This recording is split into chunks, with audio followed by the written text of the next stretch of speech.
Poison Rana.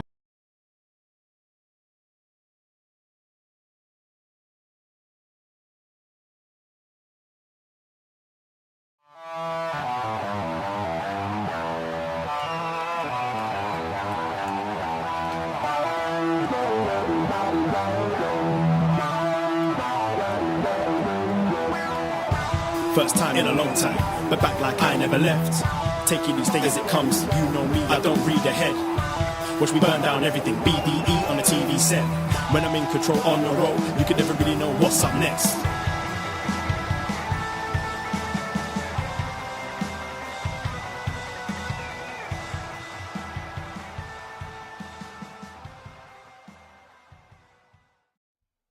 Hello. Hello. Braden Herrington here with Davie Portman for upNXT postwrestling.com, Apple Podcast, Spotify, Stitcher, Google Play, whatever podcast app you choose to use. And we are live. YouTube.com/postwrestling. Hello, YouTube room. Hello, Postmarks. Hello, Postmarks. Hello, NXT friends. We are here today to talk about some NXT. Everyone's favorite wrestling show, and the show that everyone is talking about this week, because there's a lot of wrestling this week, but somehow it still managed to squeak by with a pretty big match and a pretty big match announcement for tonight. It's Gold Rush, yeah, with Seth Rollins coming home to NXT to take on Bron Breakker. Yeah, Rollins coming home, and in the main event, defending his WWE World Heavyweight title. And we're going to chat all about it. So pretty big episode of NXT here tonight. And yeah, it's Tuesday night. We're recording this as we always do after NXT. Hit that follow, hit that subscribe at Poison Rana Pod, Twitter, Instagram. Go find us in your feed as well, Poison Rana, for all the other shows. We had some interviews the past few weeks leading up to some wrestling in Toronto this weekend. We have, yeah. A couple of weeks ago, we had the chance to interview Mercedes Martinez ahead of her match against Masha Slamovich this Sunday at the Rec Room at 11 a.m. And then last week on Poison Rana, I interviewed the Bollywood Boys. Yes. Ahead of their match against Matt Cross and Juventud Guerrera this Sunday at the Rec Room. Which sounds awesome. Yeah. So they've just had or I believe the night before, they're having a Mumbai street fight in Portland. Right. Okay. Sounds pretty fun. Sounds great.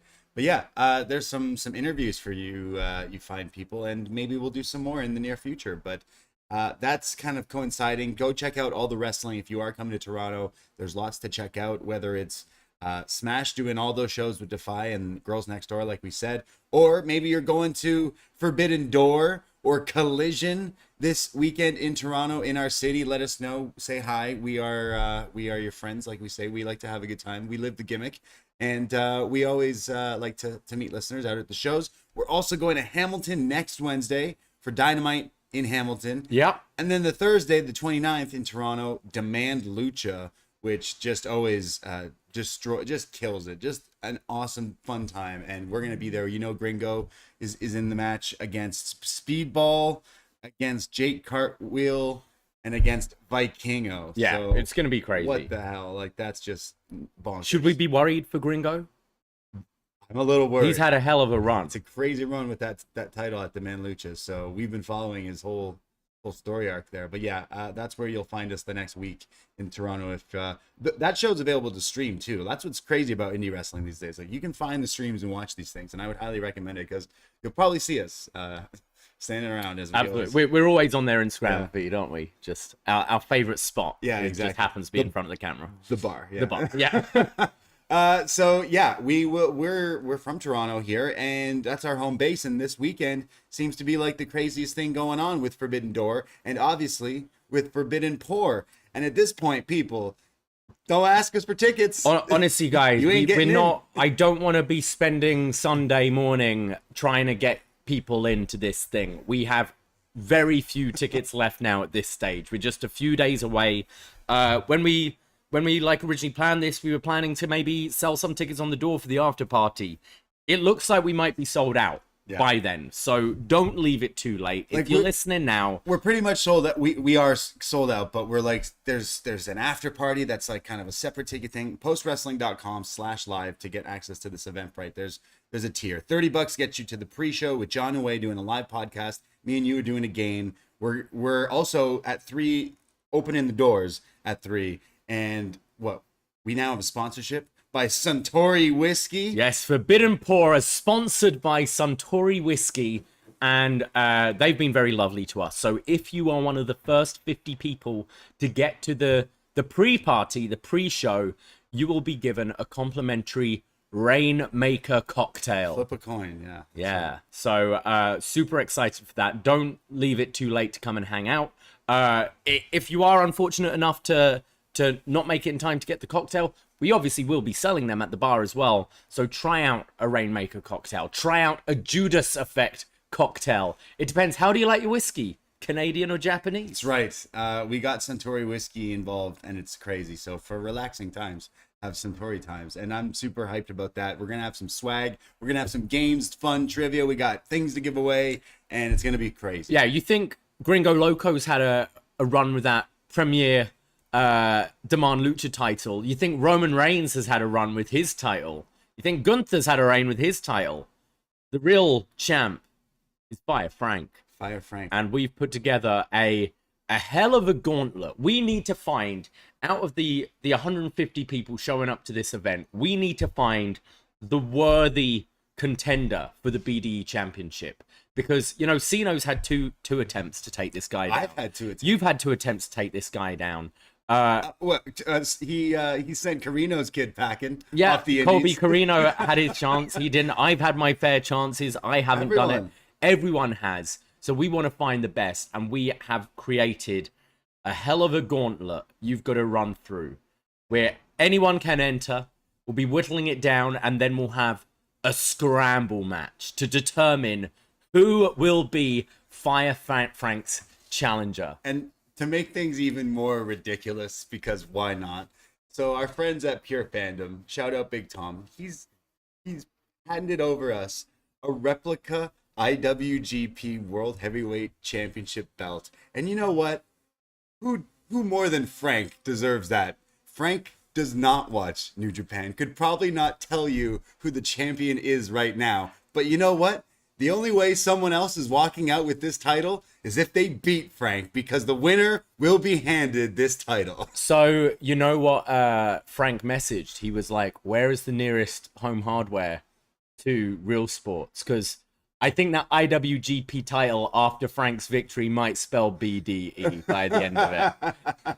Yeah, so you're gonna go for your own title? Are you say you're entering your own? No, I'm saying I think Frank's gonna spray the letters BDE on this title at the end to his 666 plus day reign. Wow, 666 666. Jeez, it's gonna be a hell of a lot of fun.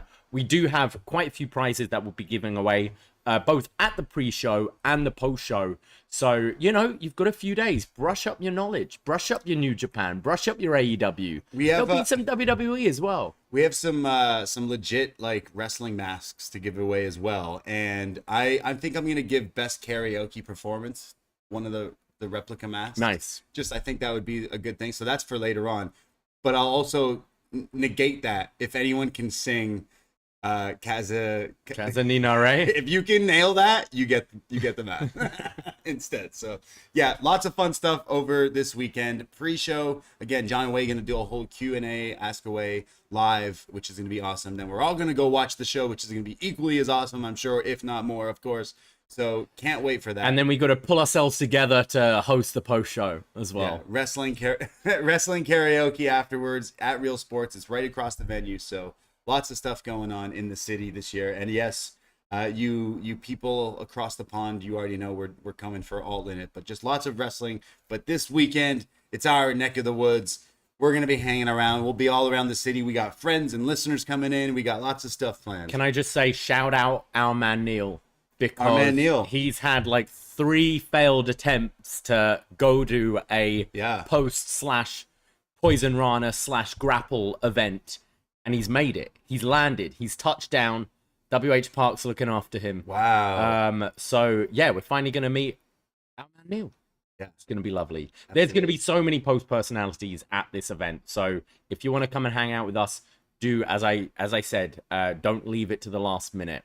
You want to get lit with the BDE? Now's your chance this weekend in Toronto. So come to the city. We'll make it feel like just like home. We'll have a great old time, and can't wait to show some people around and have some fun. And yes, if you're planning on going and you guys are shy, you want to buy us a drink, you want to say hello, you want a picture, of course, come through. Just say hello and say what up. We'll be around. If you want advice for what to do in the city, if you're here for the Absolutely. weekend, just hit us up. Kensington Market, all the dispensaries, karaoke. If you want to know where to get a good sandwich, I'm your guy. Sandwiches. Yeah. This is our city. We'll hook you up. All right. So appreciate anyone coming through and being part of the whole post wrestling and Poison Rana community. It's pretty crazy. So we're excited this weekend, and check out John Away doing all sorts of shows leading up to this weekend, including I think Pollock's gonna be joined with Thurston by Dave Meltzer for a lot of hype up for it this weekend as well. So tons of stuff over at postwrestling.com with lots of coverage.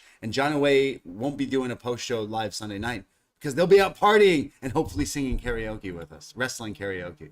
They are. I hope. I don't want to see them. I don't want to go onto YouTube on my phone and see John Watching in there. Yeah, like we're gonna have a fun time with those boys. We're gonna make them sing karaoke and we're gonna make them eat chips. Yes. It's gonna be great. It's gonna be so lit. Or maybe some chicken katsuri shibitas. You guys gotta see this menu, dude. It's ridiculous. Oh my god, people are gonna get a pop out of that for sure. You should. We've said too much. Yeah, it's gonna be fun. So we've been like working with Real Sports here. They've kind of come up with the menu for us and then left it for us to come up with the puns. Kind of working backwards. When we've done it before, we sort of started with the name and worked that way. So it's we've got some doozies there on this menu. Absolutely. So. We're all exciting. This is a big homecoming event for us. We've done some events, but this one's definitely like our big one. Our biggest, I think. Yeah, for sure. So we're super excited and can't wait. So see you people soon. What else is going on? Well, we're not recording a show this week because we're taking the whole weekend off to do all the wrestling. So yeah, our Patreon stuff we're going to be shifting over a week. There's just too much. We've both kind of picked up extra shifts at work because we'll be taking this weekend off because of Forbidden Door. Shoot job. And just there's not enough physical hours in the day, so we will be pushing our Vengeance and Midsummer reviews for our Patreon listeners back, but we will be recording stuff. As we mentioned, we've got some friends in town. We will be putting out some content for our patrons. Yeah, we're thinking of behind the BDE to all patrons. Yeah. All the patrons will get a special behind the BDE with some friends involved, I'm sure, from live from the BDE or the BSK house, apparently. Yeah, behind the BSK, right? That's right, yeah. So that's happening. We did do some shows, though. We did a What's Next, a retro NXT review. We looked at the January 8th, 2014 edition of NXT, where we looked at Baron Corbin in action, how things changed and they stayed the same. We also looked at Sasha Banks and Summer Rae and the Best Friends, the BFF, kind of feuded with Bailey, which is pretty cool. Sami Zayn, hot young babyface, but a lot going on. 2014 NXT was like really when it eventually took off. So it's getting there. It's really starting to get there. Going back, really exciting. We started this show a long time ago, and now we're kind of where NXT really gets cooking. Yeah. Also on the Patreon last week or so was a review of the 2016 movie Suicide Squad, featuring Harley Quinn, Jared Leto's Joker, Will Smith. Tons of fun stuff on that podcast, talking about the Toronto filming locations. If anyone visiting Toronto needs us to know, you need to know where they filmed Suicide Squad. We'll show you the places. But that was out on the Patreon. But that was setting up for the big free show we just put out over on the Poison Rana feed. You like free movie reviews? You like Batman? Go check out our review of the Batman from 2022. We just put that out. Yeah, our bats. Really great chat about Colin Farrell. Yeah.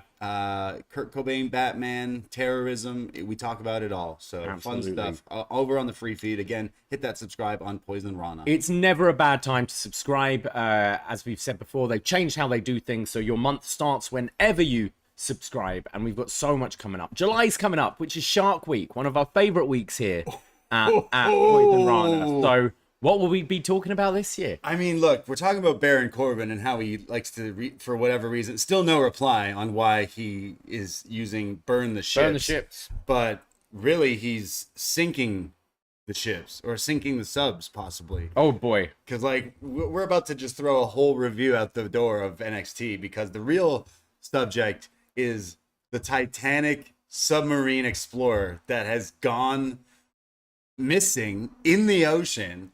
I don't know if anyone's been following the story. It's kind of hard not to have heard about it by today, but it is just insane. If you don't know what I'm talking about, look this up. But like about yesterday, a bunch of rich people who spent like 200,000 each a ticket plus to go in this little submarine to go underwater to look at the Titanic wreckage.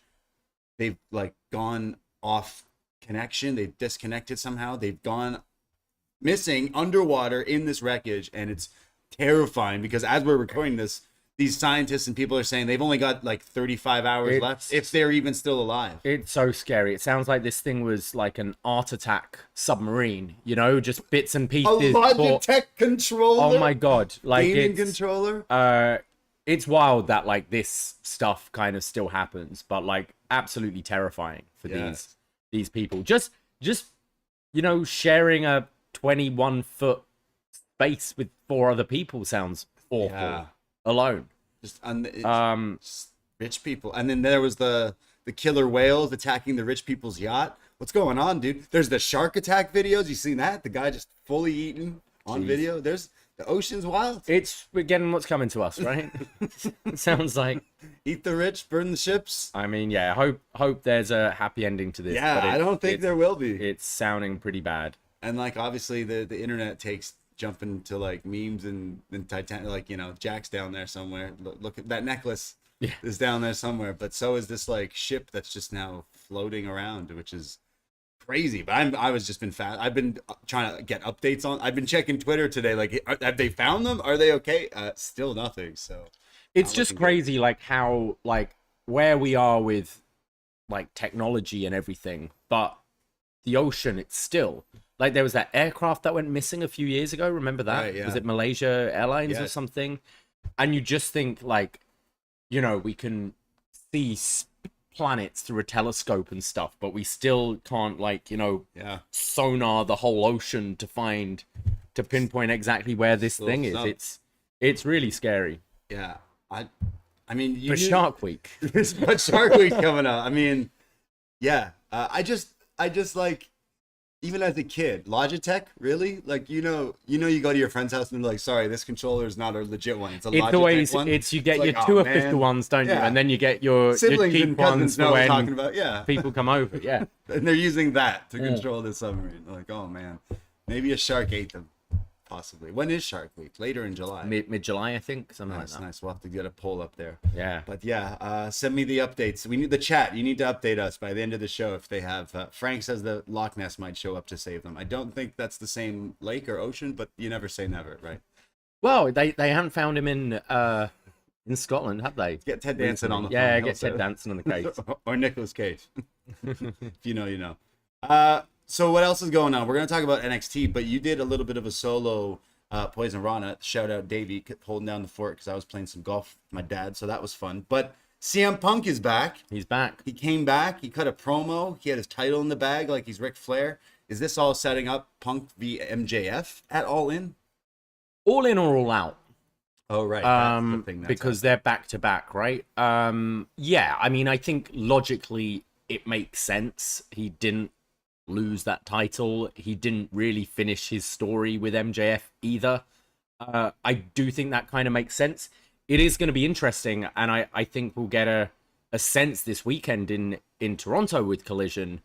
How is Punk going to be taken outside of Chicago? Because it was definitely a heelish promo in my mind on Saturday, which obviously to his fans in Chicago comes across as a babyface promo. Yeah. I'm sure there's going to be a massive contingent, especially here in the city where people are just, I mean, Punk hasn't been in Toronto since WWE. So you're talking years, 8 years probably at this point. So 9, maybe even. It's going to be weird to see how he's taken here. I'm sure there are people just happy to see him, but I think it's going to be more audible boos and things. So where do you go with that? If he is gonna lean heel against the biggest heel in the company, MJF, but that does definitely seem the direction they'll be going. Yeah, I mean, after Forbidden Door, we'll see the directions of where they go, whether calling out the Bucks is like on purpose to, further things now, going into like angles down the line where they have these matches. But I always think he sounded good. He always sounded good. I love his lines. I love the one Bill Phil, even though we all know the true one Bill. Well, not Big Bill, but Goldberg. He could have came out and said like, "Hey, I'm part of one this Bill. Big Yeah, I'm one Big Bill." I just also like it wasn't necessarily sold out, and I know like lately these shows hard cam look pretty empty. Guys saying like, "Yeah, you guys need me." It's like, really? Because we need someone else. It looks like because it looked kind of not full. Yeah, So I think there's a lot of like very deliberate things in that promo that are gonna get people that are maybe a little miffed with CM Punk riled up. The line about like softer than your favorite wrestlers. It's like, dude, you've like injured yourself twice. Yeah. Like in the space of a year, and you cried because Hangman hit you too hard. You're scared of the guy with butterfly jeans. Yeah, so, like come it's on, man. okay, all right. But then I think that is kind of a deliberate thing to make you and I have that opinion. Sure. And fans of Punk being like, yeah, fuck the Elite. Like he's such a good talker. So like sometimes it doesn't even matter what he says. It's just like you get engaged by it. But definitely liked it. They tried it. It's Rampage to me, this show already. It's like they tried to do the exact same thing they did. It's just a sequel to Rampage. It's gonna take they're really gonna need to put a lot behind your Miros and Andrades to kind of rehab them to a point where they do feel special. I think both are very capable of feeling special, but I think there's just been so long where they've been misused where they do feel like, oh yeah, this toy used to be quite good. Like dust that off a bit. So yeah, it's going to take time. I thought the wrestling was great. I did think the matches were all pretty good, but it didn't quite feel like a Dynamite, like an A show to me yet. Yeah, so tickets like have been moving a bit more since they've been announcing Punk for these Collision shows, but still like not a crazy like big amount. Just kind of looking at it, and I'm wondering like kicking off this show that's supposed to be like our big A2 our B show already like is tough when people who bought tickets like you're looking at tickets this week for these shows. The prices have gone drastically down. It's like a 4 for a 3 deal, a 4 for 2 kind of deals. People learned last time they were in town. Yeah. With that Rampage. People don't forget. We're absolutely going to go. But I'm not buying a ticket anytime soon. RYN in the chat says, tell me when I'm telling lies. Yeah. Whenever he said that, I was just thinking of Bobby Fish. Yeah. Bobby Fish has released a new t-shirt that says, tell me when I'm telling. Really? Bobby Fish, hustling. Good for him. Yeah. But yeah, interesting to see where AEW goes. I want them to succeed. I love them. We're hyped for all the shows we're going to, especially this weekend. And it would be interesting to see where like Punk fits in if he does wrestle in Toronto this week. So like it's apparently it's likely he's going to be on Dynamite this week. Okay. I believe the Elite are maybe pre-recorded stuff and not on the show this week. Cool. Which is probably a good idea. If they're going into this pay-per-view as baby faces, you don't want really to go home them being booed out the building. So I think that's strategic and it makes sense. It's in Chicago, so Punk will be there. Probably setting up, we assume, Kenta at this point. I mean, with all the like discourse with Kenta just going off, I would imagine that's because they have this match. But I don't know. Who can hit the GTS the best? Yeah. We'll see. It ain't Punk, but we'll see. No, it's not. Like that match in 2023 isn't really lighting the world on fire. 10 years ago, cool. 20 years ago, but like, but I'm sure it could be fun. Yeah, like you've already got some really solid matches announced for this card. So, Punk Kenta.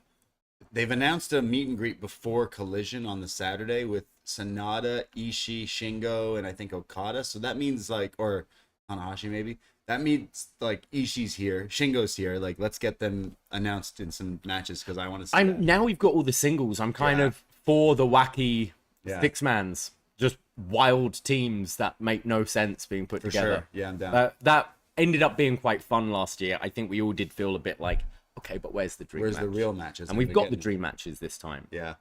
Well, I'm hyped for Me too. all that stuff coming up with AEW. But okay, well, let's talk about some NXT here tonight. It's NXT time. It's Tuesday, June 20th, 2023. We go to the Performance Center. We go to the what's this place called? The CWC. The CWC. And we kick things off here with Gold Rush here tonight. This is Gold Rush night 1, night 2 next week live. And tonight we see a little video recap of what's going on, including Braun Breaker showing up earlier today and Seth Rollins, the WWE Heavyweight Champion, showing up. They're ready for that match. Is happening later tonight. See, everyone, I don't know about you, Davie, but everyone was hyped. Oh, wow, Seth Rollins is going to defend his title on NXT. Can't wait. I'm going to have to tune in to see that. And I just kept thinking to myself, yeah, but I got to tune in to see what's going on with Vaughn and his hot therapist. And well, sadly, we didn't get to that. We went even deeper than that. I was way off. Yeah. So we'll get to that. We start off with a video with the journey to becoming a champion becomes a rush to desire, a desire of gold. We hear this like country hip hop song a whole bunch tonight playing. And we kick off with gold on the line, the North American Championship on the line. Wesley putting it up against Tyler Bate with a special guest referee, Ali. So Ali recently jumped over to NXT and he sees that Wes and Tyler are beefing over some stuff. And says, guys, I'll be your ref, and I'll call it right down the middle. He's got almost the Shawn Michaels vibe going on, not quite. Not sleeveless. Yeah. He hasn't got the short bicycle shorts. Yeah. Well, this starts off, and Wes and Tyler are like kind of matching each other's athleticism and skill here, but they start to notice, and we as the audience, that Ali is counting like really fast counts, one count, and then really slow counts, and he's going back and forth. And Wes and so he's not on anyone's side. He's not doing it just for one person, but he's kind of smiling and laughing at, like, not laughing, but teasing them as they're like hitting different counters on each other and going for pinfalls. He's like messing with their mind, kind of doing these fast and slow counts, and they're getting a little confused as they still kind of are hitting and countering each other. Like Wes hitting this like awesome front flip escapes and stuff. As they go to break, the story is just Ali is like being a bit cheeky here. When we come back from break, we see this huge inside out lariat from Bate to Wes for a near fall. They then start uppercutting each other back and forth. Lee eventually hits this drop kick to the shoulder blades, but then gets an exploder out of the corner, but gets the knees up when Bate goes for the standing star. He goes for the cardiac kick, but then it's countered into Tyler Bates' clothesline. I think we called that they would do this spot again since they did it in that triple threat. It's very similar moves that they both do. Eventually, Lee is trying to superplex Bate to the outside, but he gets hit with the bop bang, and Wes is just laying on the outside. They both hit the bot bang on each other. So both fall. Yeah, Wes falls to the outside. So then Bates on the inside. Ali then goes in the ring. It goes out the ring, wakes up Wes Lee, like slaps him in the face a few times and says, "Come on, you got this. Let's go." Gets him in the ring. Goes in the ring to check on Tyler and kind of wakes him up as well. But Tyler's like, "Yo, like, leave me alone," kind of thing. Why are you helping this guy up? I would have won this match. Count out, whatever. But as they're like kind of a little bit of a discourse there, the cardiac kick connects to Bate and almost Ali, and Ali counts it like a normal count. Thus, Wesley retains the title. Yeah, I found this really disappointing. Wesley has had an incredible run with this title and a lot of very memorable, entertaining matches. Tyler Bate is fantastic. These two should have had a really good match. The Mustafa Ali stuff was just confusing. I didn't mind the finish. I liked the idea of him being this ref who's calling it down the middle and is like, "No, we're not having this title match end in a count out," and kind of fire them both up. Thought the finish worked fine. It was the stuff early on that just completely took me out of it. Like with the fast counts, the slow counts.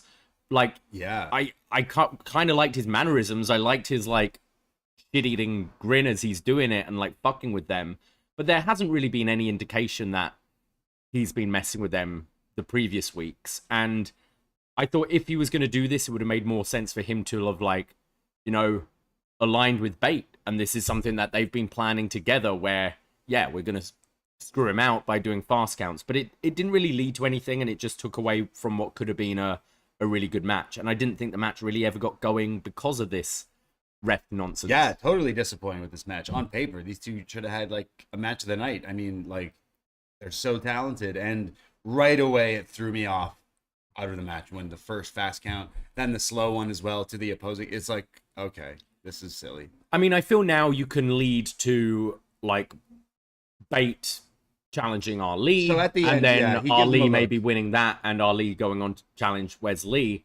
But I think you could, as I said, I think you could have achieved that just by doing this end spot where him as the ref is like, nah, we're not ending this with a count out. Yeah. You know, like, get back in there, get in the ring, let's do this, let's fight. And then kind of messing it up for Bate and Bate losing. So afterwards, Bate like gives him a dirty look, like, because They both do. They're both Ali, like, what the fuck was that? Ali like is in the ring smiling like, ah, what a match, and both of them are like, no, you like You're a dick. ruined our match. Like, what are you doing? So maybe a triple threat between these three. Or triple threat, or the two singles. I could Yeah. see Ali beating Bate and then Right, to get the okay. match. Damn. Or, yeah, are we just going to get more of main roster people coming down to be like, do you want to just piss around in NXT? You know, Pretend they're your piss friends people and then off. just annoy them. Yeah, come down, just Fuck around. yeah, I don't know, find out. Yeah, pretty disappointed with that considering they should have banger. There's a way better match in between these two out there in the future, hopefully. We get a video for Gigi Dolan. She's talking about art and how art is an expression. It shows her walking through like giant murals of paintings and graffiti outside. And she's talking about her upbringings, and she's talking about escapes and saying that she's been rejected, but kind of how NXT has become her true home, and like she's not going anywhere. And you know, here she's not going to be rejected. Yeah, I think Gigi's been working since the babyface turn. I think having her as this like, reject, like tough upbringing, going more into her like personal life, I think has actually helped with this character. Yeah, I think we just need to figure out what to do with that post JC thing. Like, finally, we're away from that. Let's completely reset. And I think they're trying to do that with somewhat of a backstory and going for that. So good on that for sure. Kiana James is backstage. She just saw that promo and she goes, Gigi calls that art. I call that a waste of real estate. Why would you put art over there? You could sell that for money. Great little line there. She then says, I'm not fueled by rejection. I'm fueled by results. And Gigi is just mediocre. And maybe I'll have to show her a lesson. So Kiana James saying, screw your art. Yeah, I kind of keep forgetting these two are feuding right now. Oh, yeah. Like Kiana kind of, I felt the Brooks Jensen story with like those guys kind of ended with a bit of a whimper. Yeah, it kind of I liked the stuff like Brooks and Briggs getting back together, but I felt her story kind of, she didn't really have much of an end to that. So kind of starting from the beginning again with this feud. But yeah, I thought it was a good line about wasted real estate. Yeah. Well, we then see there's Duke Hudson and Thea Hale. They're getting ready for the Chase University pep rally that's up next. And when we come back from break, that's exactly what it is. The Chase U pep rally in celebration of Thea Hale for her title match next week for Gold Rush. Duke Hudson's in the ring by himself, and he hypes up Thea Hale. He has the ring is all in the Andre Chase colors, some balloons, and then pictures of Thea on each side. And he's talking about victory is the name of the game, but next week, when she beats Tiffany Stratton, she will become the youngest NXT champion in history. Out comes Thea Hale with a bunch of cheerleaders and Chase University students. And there's the mullet guy. There's Charlie Dempsey, Duke Hudson, and Drew Gulak. And yeah, I don't know who that mullet guy is, but he looks like Starburns from like From or the like, Community. Yeah, or like the neighbor in Office Space. I don't know. He Right. He looks great. I don't know who he is, but it's great. Thea then is like, hey, thank you, everybody. And she says that when people grow up, they all have dreams like cum laude and championships. But I just recently graduated high school and I didn't want to be a lawyer or Olympian. I wanted to be a WWE superstar. And I don't need no national championships or masters to do that. And next week, I will become NXT champion, NXT women's champion. When Gulak is like, sorry, did you say you just graduated high school? She's like, yeah. And he goes, oh, what? You're that, like, what? Like, wow, okay. That's pretty wild. No wonder you're like a rookie, like you're young.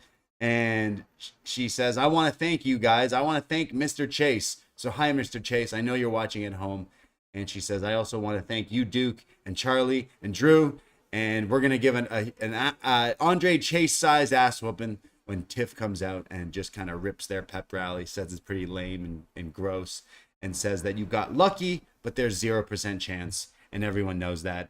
Duke then does his best Mean Girls impression and says that's not so fetch. And then says that Thea Hale, at 19 years old, will win the NXT Women's title next week. And Tiff says, you're not going to tap me out. So that's exactly what Thea does. She drops her, puts her in the Kimura. Tiff is tapping out, and everyone in the pep rally is laughing at her. And then she rolls out and escapes. Yeah, this is pretty fun. I think Thea at 19 is very confident with all her character work. She's got the Scrappy-Doo stuff down perfectly. Duke Hudson kind of, when Thea thanked Andre Chase, he was like, yeah, thanks, Professor Chase. Kind of not very sincere, which is interesting because last week he kind of called him and was like, sir, we need to sort out Chase U. Shit's going down. So still not quite sure what Duke's agenda is with everything. Let's be fair to Duke here. She's like, hey, thanks, Andre Chase.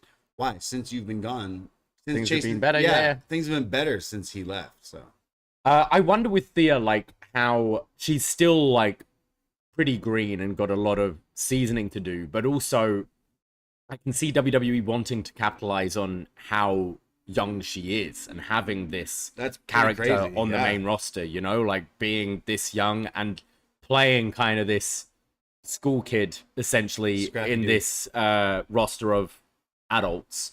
I could see them actually hot-shotting her at some point to the main roster. Damn, okay. Yeah, because we thought that with Roxanne, like the young gimmick. I like it better here when she's like, oh, I don't need to be a lawyer. I don't like. Roxanne was like, oh, I watched wrestling every day, and then I took a bus and went to training, and I just, like, this girl's like, I don't want to be a lawyer. It's like a bit more interesting take on that character, and funnier in a way. But there's only a window of time you can really play it with her, like, until she's just the same age as everyone else, you know? Yes. Well, that match is next week, and I'm looking forward to it. We go to the Schism. They're backstage. This was after their match, I think. They're upset that they lost, and Joe Gacy's just preaching his Joe Gacy stuff, and Jagger Reed kind of steps up and says, all you do is preach and you're making decisions for us, and Ava Raine steps in and goes, oh, come on, togetherness is important, and says enough, that our tree will not fall from one single chop. 4 roots, 1 tree. So Ava Raine kind of being the mind of the group here, but it also some shifty eyes from the dyads. It's Jagger and Rip want out, essentially. It's been long enough to realize that.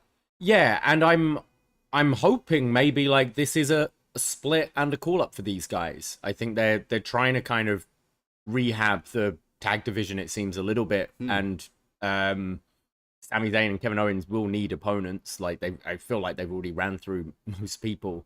So maybe a split and have them go up, be a GYV again to move to main roster would be good.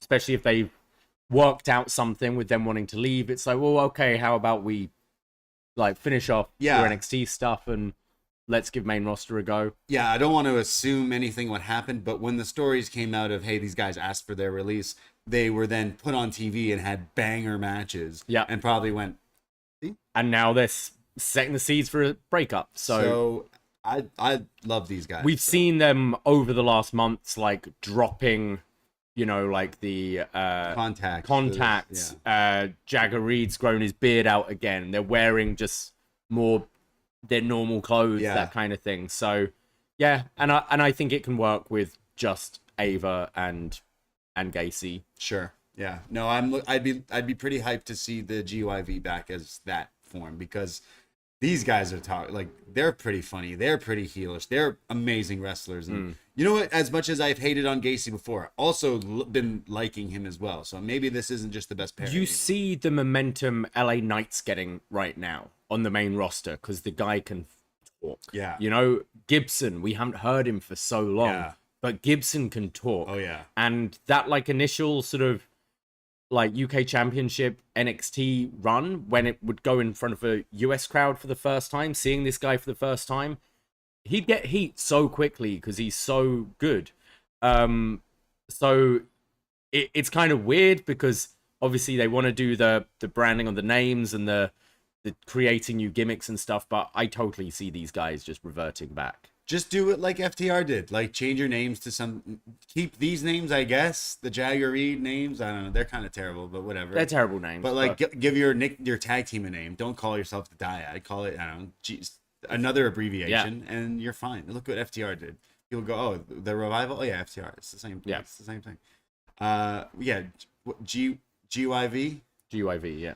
Even that name is not the greatest. I just think they're good. So I do. Maybe this is a little bit of a tip off that we will, they're gone, or they're getting some greener grass. Hopefully, maybe main roster is what you're saying. I would like that. That would be cool. Who are Sammy and KO facing next few weeks at Money in the Bank? They've got a match on the SmackDown before in London. Okay, I believe. See, you could have had these guys. Yeah, I mean, I think like entry level, these guys feuding with like Alpha Academy, those kind of Street Profits, those kind of people, you know, and then like absolutely, I think they need more teams. Yeah, and, like these guys are ready completely. They've been ready for years at this point. Yeah, we go to an NXT Anonymous video, which I thought this NXT Anonymous was the same person who was attacking people, but I was mistaken. No. They've been there seeing all the attacks. Right. Just spying on people. We see JC Jane enters the building. She's on the phone when Lyra Valkyria walks up to her and says, "You got a problem with me?" And JC's like, "No, I don't got a problem with you. I don't care at all. Get out of here. It's just locker room chatter." Some locker room banter. She then says, like, "No, I wasn't saying anything." So Lyra walks off and goes, "I should have kicked her in the face." So we're probably going to this match. Lyra and JC. Okay. Yeah. I don't think we ever will find out who NXT Anonymous is. I think it's more just a device to like show shit that's happened backstage. Like it's Stevie Turner. Yeah, I don't think it's anyone. I just think it's a gimmick they use to be like, instead of just earlier today, it's like, oh, we've got this. Yeah. What was the other one? ITV or the one on Raw in the years ago with Val Venus? Oh yeah, I've forgotten. Yeah. Well, we go to our next match. It's a number one contendership for. We've got the Diamond Mine, no? Oh right, the Diamond Mine. I missed this one. Sorry. They were with Ivy. Oh, this was pretty horrible. Julius in his glasses, Brutus and Ivy, and they're talking about, oh, look, it looks like there's just some dissension between the schism there, and they call them a cancer to NXT, and that they basically like they bring up the fact that they wanted their release. They were like, oh, if they don't even want to be here, don't be here. And then they start making fun of, they make fun of Julius's big head. And then Julius says to Brutus, oh, it's hard to see you all the way down there, to Brutus because he's smaller.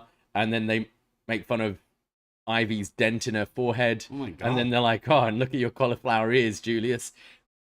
These guys I am huge fans of, but they're bad actors. And Julius, I think, has had some pretty good fiery promos in the past. Just doing this goofing around stuff, it's Are they turning heel? They need to. I think they need an edge because this is just them being friends and goofing around. It's very lame, I think, and it doesn't make these guys seem cool at all. So I'm hoping we just need a bit of an edge from these guys. Their wrestling's fantastic, and I think Julius is capable of a good promo, but this stuff doesn't work. Yeah, put him with Bron. That's the unit there. The three of them, Bron and the Diamond Mine. Let's go. Bron and the Creeds. Not been liking these things with them too much, but maybe you're right. Maybe it's time to change up for them. They could go to the main roster. Well, with Bron. Triple threat tag team match, number one contendership. The winner of this gets to face Gallus. I think next week they said for the Gold Rush, or possibly depending on some kidnappings later tonight. It's a triple threat. It's Hank and Tank versus Briggs and Jensen versus Malik Blade and Edris and Enofe. So all these teams fought each other, and now they're all fighting each other, but as teams. You'd love to see it. So this starts off with just a bunch of them like going at it with everyone booting each other and kicking each other. Edris hits this like pretty sweet looking bulldog on Briggs for a near fall. Gallus is watching backstage, just like, look at these losers. There's a huge pounce by Hank Walker on Edris. Shout out Monty Brown. It's all breaking down. We're all punching each other. Briggs and Jensen go for their patented like guy leaning on the ropes double punch. But as they do, Edris and Malik hit like double topes to both of them. And then Hank and Tank hit like double Vader bombs to the outside. Yeah, like springboard Vader bombs to the floor. To the floor. It was kind of cool. Hagger bomb, swagger bomb too, kind of thing. To the floor there, and then they get a big reaction. In the ring, Hank has Edris up with this like wheelbarrow into a slam, which looked pretty cool, almost like the Bubba Bomb for a near fall. There's then a commercial break. When we're back, Jensen hits his patented spin heel kick. They finally hit the Briggs and Jensen double like punch thing. And then there's like clotheslines and lariats. You know, Briggs and Jensen have been watching their old All Japan tapes and Stan Hansen. Yeah, Briggs' like short arm lariat he did was great. He's a beast. Edris and Malik then are like doing crazy double team moves. Idris Mario jumps off Briggs' back to like hit a drop kick to someone else. I was stunned by that one. More chaos and lariats. Eventually a snap fall away slam from Tank, who's in there like just a bat out of hell, throwing people around, but eventually gets super kicked, and then the heart attack, but it's Blade who ends up hitting the splash on Tank to get the 1-2-3, and Malik Blade and Edris Enofe are going to Gold Rush for a chance at the tag titles in a pretty fun match. Yeah, I thought this was fun. I think the right team won. It made sense. The story was kind of building that they, needed to fight each other to become a better tag team. So it only really makes sense that they're the ones to move forward. Yeah. But I've really liked seeing how all these guys have improved. Briggs and Jensen, I think, are so solid now at this point and could be a real sort of like, APA style team on the main roster. Just go in and beat the shit out of people and have pretty fun matches. Yeah. I think they've come along such a far way because we used to really make fun of these guys. And it's nice to see. And I think Hank and Tank, who are the most green of these six, just like they're, changing their look up. Like their gear looks way better. They looked way better. Hank looked way better than he's ever looked here. He hit like a pretty nifty move in this match as well. They both did, yeah. I really love that sit-out bomb and then that like fall-away slam from Hank. Hank. So I think that's when I like watching, NXT, when you really see these guys step up. And I thought this was a pretty fun six-man. And I do like the NXT style, three-way tags with like three in the ring at the same time. It makes it way more exciting, I think. No, I like Briggs and Jensen being APA. They could do more moves like that, I think. Like, get more things in their repertoire to go that brawling style. Briggs did like a big boot to sort of Hank that caused a DDT to Malik, I think, which was fun. There's some pretty cool stuff. There was a bit of kind of waiting to like break up spots at some point. Of them, I think the ref, was it Stefan here? Yeah. Kind of watched Mustafa Ali because there was a very slow count so Briggs can get in there in time. Yeah. But it's chaotic, these kind of matches, so you kind of understand why. But no, I thought this was fun. Hank and Tank, loving them. Tank connection, looking great. They even got matching shirts and gear. We love to see it. We see Gallus. They're watching this. They're like, who cares about these guys? We need to hit the pub. Let's go. When Humberto and Angel Garza show up and say, hey, we'd eventually like a match with you people. Forget these guys. You should fight us because we're looking for those tag team titles. And Gallus are like, get lost. And Joe Coffey says, hasta luego. Does that mean goodbye? Something like that. Yeah, I wonder where this is all going because Garza and Humberto have come in as heels, it feels like. Yeah. Which would lead me to think that you could have Malik and Edris win next week and then feud with these guys, but there's still the Tony D story where Tony needs to get free to kind of go for these championships too. Yeah. So I'm not quite sure where the what are they called, Los Lotharios are fitting into all this quite yet. Like they're good too. They are good. I'm looking forward to seeing them mix in there with these guys. Yeah, like there'd be some good matches. I'm just not sure what the heels calling out heels here. We then go to Eddie Thorpe, he's backstage. He's got his DJ deck and he's spinning.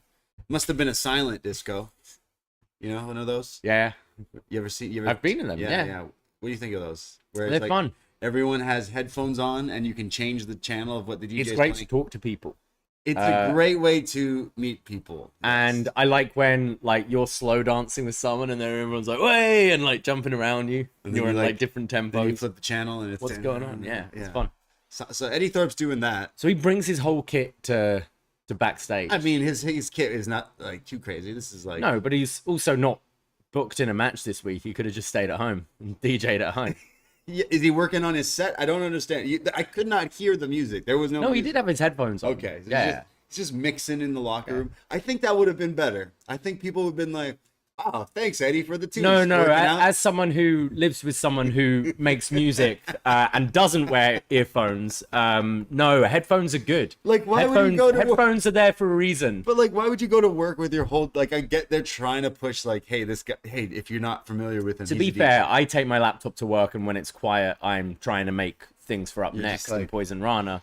So, like I get it. I do think there's a missed opportunity of a DJ character in wrestling. Like DJ Z, bless him, he's on the main roster. He's just not doing that gimmick anymore. But still, like that works because like in today's age, that's such a thing in the world of DJs and you know people. There could be whole things with requests and stuff like that. But like maybe they're trying to incorporate that more. So I do applaud that. But here he is, just like. Oh, hey, Damon Kemp, you want to talk to me? Okay, hold on, let me just finish this. I guess it's how you introduce it, because I think there's criticisms with, you know, when you have these take Thea, who's got that incredible $1 million arm story, right? Which has never, apart from calling his move that, they've never tapped into that. And you think, why? There's a Disney film made about this guy, and why are they not doing that? So I think, you know, NXT with Eddie Thorpe's a DJ, Gigi's background, Von's head, like it's trying to tap into some more personal stuff and see what connects. And Ginobili in the YouTube chat says, "Put him with Hit Row." He'll DJ for them. They come out. Yeah. They get beat. They leave. They get beat. Yeah, Hit Row, loving them right now. Yeah. Good stuff. He's not. That dude's not even got the collectibles show anymore now. The Hidden Treasures. Ugh. Yeah. Damn. I thought he was good on that. He was. I do think they've kind of like Top Dollar is not good in ring. Don't get me wrong. No. I've liked Ashanti before. He's been fine. Yeah. But I think they could have done more with his like talking diss tracks and that kind of thing. Right. You know, like, but whatever. They're just a joke now. So like Eddie Thorpe, maybe he'll start his own like music. Like we maybe a different group, but that's not like hip hop. That's like, you know, DJ or something like that. But yeah. I forgot even well, to should we talk about this actual segment? I was gonna say what actually happened is he's DJing and Damon Kemp shows up, and I mean this went from mild to wild in a span of seconds, because here is a guy DJing to no one to then Damon Kemp being like, "Hey, should I bring back Raw Underground?" And Eddie Thorpe's like, I don't know, should we? And Damon says, "Yeah, you and me, no ropes, Raw Underground coming to NXT." We kind of, like, we were joking about the ambulance match last week, but we did say Fight Pit, and I think Fight Pit's been drafted to the main roster now at this point, along with War Games. So I think this is essentially... So Bloodsport in WWE is now called Raw Underground. Yeah. Okay. I am actually interested to see this, because I do like Kemp's kind of wrestling background, and the way it was presented on Raw sucked. But, you know, different person in charge. I think this could be a bit more like more Bloodsport than 666. Sick. You know? Sick. So I think it's not going to be the same without him. He has to I know. show up. But I think the match kind of does make sense. The match stip, like I'm kind of down to see how it will be presented here. Sick. Will we have like the the strippers in the We background. need that's what I'm saying. Don't bring it over if we're not having Shane McMahon and strippers. And I mean, Davicato's got a new gig again. We know he's set. He'll just come back, and he was in there, right? He was in there. He was fighting people. Moss was fighting people around the world today. Yeah. Who else was there? So many people in the fight. Who's the Riddick Moss? Sick. He was a fight pitter, wasn't he? Sorry, a Raw Undergrounder. I'm so excited. So yeah, this was. It's just funny they're calling it Raw Underground on NXT. Yeah, great name, guys. Damon Kemp's just been catching up on pandemic era wrestling, has he? He's watched. He's like, huh. Next week he's like, I want an eye for an eye match. It's like, what? Damn. So, Raw Underground match in 2 weeks on NXT. Yeah. Going to Raw Underground. Gonna be sick. Sick. Shane McMahon should show up. Yeah. That would be. How's his leg doing? He has been training. Oh, good for him. He's getting ready for that Mania match. We also had, as this was happening, you saw Roxanne kind of storm off behind them, and then you hear like some metal clanking, and Classic. she's taken out Blair Davenport. Yeah, she punched her in the face and said, "What? Like, you want to attack me? You want to talk about me?" Like, I enjoyed Roxanne's promo last week, and I like that she's getting a bit more of an edge with this feud. I'm surprised we never really saw this against Cora. yeah, we didn't get into that as much as like she didn't show that. But also, Aggressiveness. Blair is pretty seasoned, so I think these two will have a pretty good match when it comes around to it. Yeah. Well, after that, we go to Seth Rollins. He's with Nathan Frazier. And, you know, he's the one who trained him. Brave and the Bold, right? So a little bit of a teacher-student moment here. But after talking with him, he is welcomed by the NXT champion, Carmelo Hayes and Trick Williams. And at first, Carmelo's like, hey, I want to come in here and say what up. And Seth is just no-selling him. He's quiet. And then, just laughs. He then says, of course, I had you there for a second. And Melo says, from champ to champ, I got to pay my respects. You know, you were the guy here. You made NXT. And now I have the title. And Seth says, yeah, well, the title looks good on you. You're making NXT proud with that. And then says, but hey, Melo, my eyes are up here. Stop staring at this title. Worry about your own title right now. And maybe one day you'll hold this. And then laughs at again. And then they kind of give a little bit of a respect thing to each other here. It really reminds me of the Was Next episodes we've been watching when main roster talent come down. Yeah. And it's always just, you know, there to like Punk and Seth do Yeah. it. Cena came down for a bit, Yeah. like just to put over who's your baby face here. Let's give them some respect. I think throughout the show, we had like a little video showing just Seth, like snapshots of him, his whole career in NXT. I think we could have actually had a bit more like focusing on, you know, him beating Jinder in that tournament and show, because I think it was in an era when a lot of people weren't watching NXT yet. It was pre-network when Seth was champion. And I think it would have been a good thing to be like, hey, look, this guy started off with this and now he's the guy. on Raw. Yeah, fair enough. Especially calling it Gold Rush. I think that's so. what they were going off of. Yeah. that first tournament. So, but yeah, I always like when we see this in NXT and they haven't done it in so long. So it did feel like those old school, like, oh, the champ from WWE main roster is here with this champ. It looks good. It's even like akin to like when Raw and SmackDown would eventually, like, the champions would see each other like and they're baby faces. They'd be like, oh, okay, like, cool. But this means more, I think, because they rarely cross over, right? Yeah. And it's always like, oh, well, then, you know, in 2 years' time when these two are having matches, we'll go like, remember when they had that little thing? And that match would be pretty good. I think so. We go to Dana Brooke versus Cora Jade, grudge match. Dana Brooke returned to NXT and said, hey, I'm a free agent. I don't have much going on. I can wrestle. Let's wrestle. So she started some beef with Cora Jade out of that battle royal. She actually isn't a free agent. She is a Raw superstar, but was like, I ain't getting booked on Raw. so I'm here. Yeah, nice. This is Dana Brooks just beating on Cora Jade here, kind of angry at her for Cora running her mouth. Does some face slams. Cora comes back with bashes to the mat as well. Brooke hits a huge drop kick and then a huge knee strike. And then when she's in the ropes, it's Jade who hits her with like a pop-up knee. But it looked like Brooke like tweaks her face or knee or something and then goes for her handspring in the corner, but completely breaks, like, Buckles. bends her knee. Yeah, just completely goes down. and starts selling the knee and how she's in a lot of pain. And the ref is checking on her, and they go to commercial break like out of nowhere. When we come back, there's doctors stretchering Dana Brooke out, and she's like, no, I want to fight her. So she gets off the stretcher and goes back to beating up Cora Jade. They go in the ring, but Jade, of course, works the leg, keeps working the knee and attacking it. There's like some hope spots here, but eventually it's a single leg crab from Cora Jade as Brooke is screaming. She's almost got the ropes, is dragged to the middle. She won't tap out, and Booker T says, this ref's got to do something here. Dana Brooke could get injured. Well, that's exactly what the ref did. The ref goes, you're not going to tap, but you've been in this hold for a while. And Brooke is like, no, I'm not going to tap.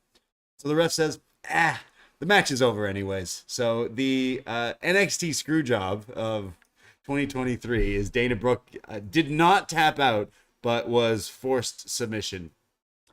Yeah, I wasn't a big fan of this. I'm not a fan of worked injury spots. For me, they don't make sense. You watch matches where they're putting each other through tables and like thumbtacks and stuff like that, and they continue. Yet, I kind of feel once stretchers have come out, you call the match off. Yeah, like kayfabe wise, the bell should have been rung. The bell should have been rung, and I do like that kind of distinction when, I think it is important if someone's legit hurt, you separate. But from when it's worked, separate. Cora should be like, no, and just on top of her. Yeah. So I hate that. I also thought Dana actually looked a little sluggish in this match and a few kind of missed spots. I wasn't into this. But I imagine we're probably getting, an I Quit match between these two. She's got to quit NXT again? So Dana's yelling, like, as she is being stretched off. She's going, I didn't tap. I didn't tap. So submission I feel match. Like we're getting, submission or an I Quit match. I didn't necessarily hate, I thought Dana Brooke's acting in the submission hold and the injury and everything like that was really good. I've definitely said it before. I'm not a huge fan of Cora Jade.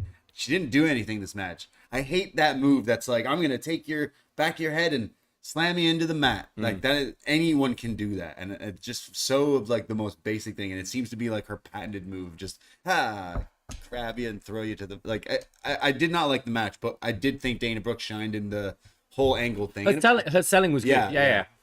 But I agree with you. And actually did that knee buckling thing. Like it looked really painful. You could say this in wrestling, like you could agree or maybe not, but like to use things that we know, like, hey, throwing up the X, that's now been turned into like, we know that's them doing it now because it's like part of it. Now they're doing go to break frantically. Yeah. Come back, stretch. They're doing all the stuff that they do when they're trying to evolve that, but it's like, don't do that in wrestling. Just do the match. Yeah. You could have had just Cora beat her up, cheat to win. And to me, it just kayfabe doesn't make sense. It's like when we've seen it in AEW do it a lot. Sammy Guevara does it a lot. Yeah. Where we're going to picture in picture. Okay, I'm going to be injured on the outside for 3 minutes. It's like the match is over. You're counted out. Yeah. Sorry, your knee hurts for 3 minutes. You're done. Sorry. Yeah.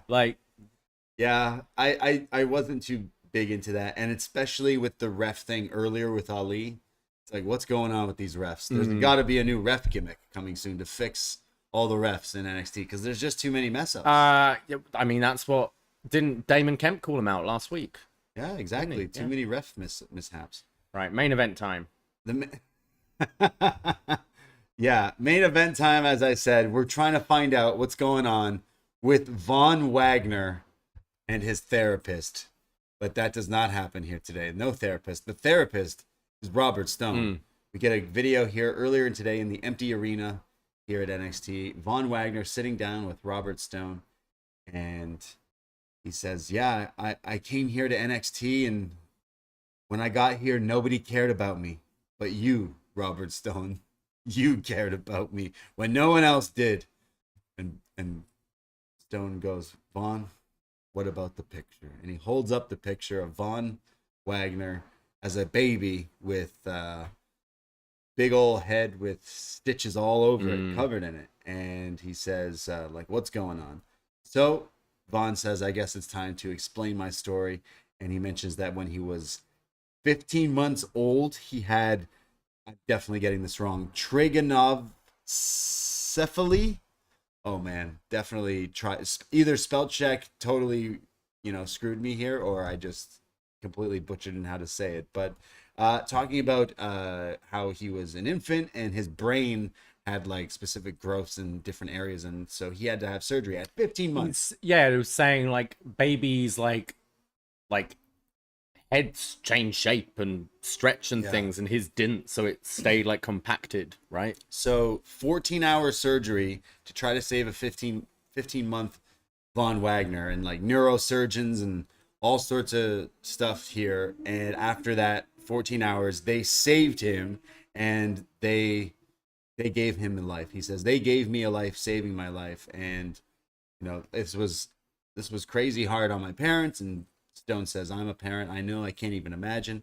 Vaughn says, because of this, when I grew up, I had scarring on my head, and kids would bully me and call me a monster, and their parents would let kids hang out with me, and it was just terrible. And I just had to take it. And, you know, I did look different, but it's just what it is. And Stone's like, oh man, thank you for opening. And I totally understand. And Vaughn says, well, that's enough for today. And then kind of walks off and says, thanks, Stone. And then leaves. And Stone's like, wow. All right. I really like this. I think this, I mean, for me, I'm like, well, yeah, Stone, he had surgery as a kid. Like, I'm pretty sure we all knew this. That bit's kind of... Yeah, when the picture was first shown, like, oh, that's clearly Vaughn as a baby. But I do, there was sort of little bits of melodrama and bad acting here, but in general, this is a real life story that they've used, and actually does explain his character, like why he's being this big bully monster who is angry at the world because he's dealt with this all his life. He's bullied and all that. And then he got to the point where he got big so he could be the bully. I think you're going to see Von Wagner getting a lot of fans now. I think he's I think they've done this whole thing really well. He's got this weird head, but maybe unintentional comedic timing. Yeah. Like, I don't know it when he's like, he's had some really funny seeing lines. The light of Von Wagner. But I think people are going to really warm to this guy now off this. I'm scrolling through Twitter now, and this has been really well received. Like, everyone's like, I want to root for this guy now. And that's what you should tap into more, these incredible real life stories. And we know, like, they didn't really go into, he said his dad's working, but like his dad's touring. His dad's a Beverly brother, right? So while he's going through all this with his mum, his dad's wrestling around the world and stuff like that. I thought this was pretty good. Yeah, I tuned into NXT thinking I'd get him like banging his therapist lady, but instead he's like opening up about a real kind of story, making someone feel a bit more human than a comic book character on a TV show. It's been good for Robert Stone as well, who I do think is talented, but has been through so many people in NXT who he's managed, and has just been the joke that gets shot in the balls by Shotzi's tank. And I think now him being like, Von is one, no, you're the one. I'm not going to have you get released or whatever. I actually see something in you. And his whole thing to start with was, no one cares about you. No one likes you. You're a big guy who roars and says, come Tuesday. Now it seems like people like Von Wagner, so I do think this is a success. Yeah, and I'm sure we'll go to the Dijak match since they've kind of teased that last week and eventually go to that. But like the gimmick here for the past few weeks is like, if people bully Stone, he's like, back off and stuff like that. So we're going to have Dijak be like, well, people used to call you a monster. Like, and Von's going to be like, I am a monster. Whereas everyone else who has been with Stone up to now has let him be beaten up. They've even beaten him up themselves, So, good stuff. Big bad Von Wagner. Yeah, Von Wagner getting the rub, and his head's okay now, and he's wrestling in WWE. So it is a pretty crazy story. They tried to make it so like more grounded and like, General Hospital kind of soap opera. Again, I prefer that over like stupid shit with like a Reggie dressing up as 100%. Like 100%. I prefer this kind of stuff. Vaughn made me laugh with the therapist, the wink and everything.